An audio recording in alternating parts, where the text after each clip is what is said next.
Hundreds of former Visteon employees have marched on Parliament today, a year after the car parts factory near Basildon in Essex went into administration. They've been demonstrating about their pensions, which they claim Ford, the original parent company, had promised to honour. Serena Sandhu reports. A year after they lost their jobs at Visteon, workers from Essex were back together today, campaigning on the streets of London about their pensions. It's our money, it's our deferred wages. Ford Motor Company guaranteed that if we transferred to Visteon, that our pensions would be there for life. And now when we need it, it's not. Visteon UK, originally set up by Ford, announced 12 months ago that it was going to make car parts abroad, leaving 170 people in Essex out of work. But former workers claim it's Ford who still owe them their pensions. They retired expecting to have a pension, as they were promised, and they've lost it. We had to fight really hard to get the redundancy for the hourly workers, but now these guys have got to fight for something that's rightfully theirs. Today, Ford told us responsibility for administering and funding their terms and conditions is Visteon's, including managing its pension fund. There is no basis for Ford resuming liability. These workers now want a government inquiry into how the factory was closed. They say they'll do anything it takes to get back the thousands they were promised from their pension funds. Serena Sandhu, Anglia News.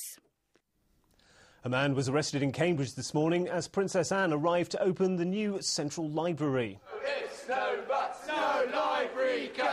He was among a group of campaigners protesting against plans to cut council spending. He was arrested on suspicion of breaching the peace, but later released without being charged. 9 years after his body was discovered, Essex police are launching a fresh appeal about the death of Stuart Lubbock. The 31-year-old was found at the home of television presenter Michael Barrymore after a party in 2001.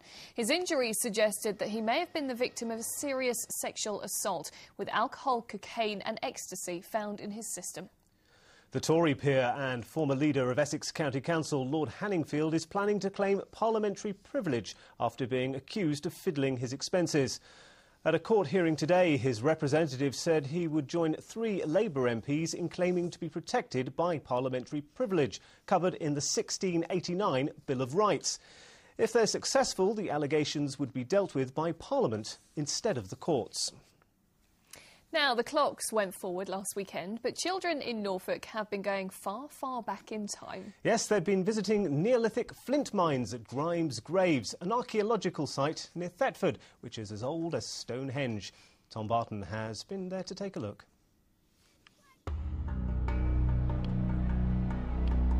There isn't much to suggest that there's an English heritage site on this barren grassland near Thetford, but there is. And it's for one simple reason.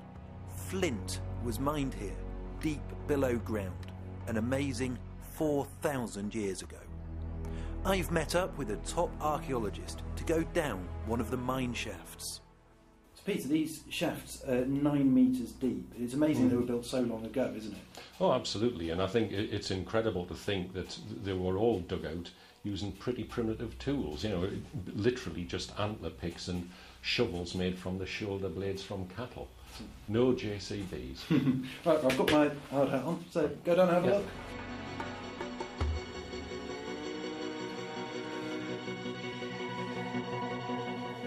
More than 30 feet below ground, a wide shaft opens up, one of more than 400 at Grime's Graves.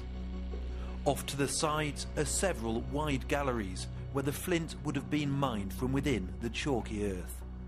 I think it teaches us something about the fact that clearly certain parts of Neolithic society had very important skills, you know, to allow them to safely mine underground and avoid roof collapses and things like that.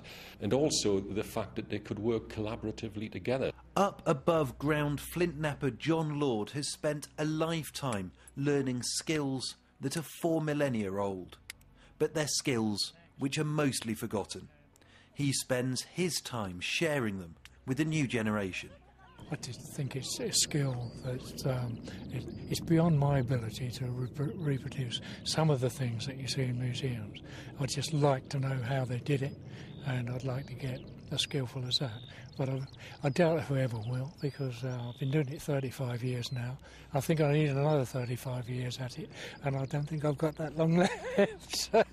The mines reopen to the public tomorrow, a chance to connect with life in our region from as long ago as the days of Stonehenge. Tom Barton, Anglia News, Thetford.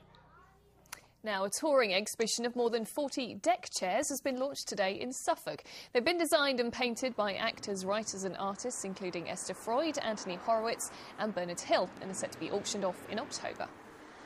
Football, and Norfolk side Wroxham are hoping for a 2,000 sellout when they face Whitehawk in the second leg of their FA Vase semi-final at the weekend. And if they needed any incentive to maintain their 2-0 lead and book a place at Wembley, the FA Vase was on display at their Trafford Park ground today.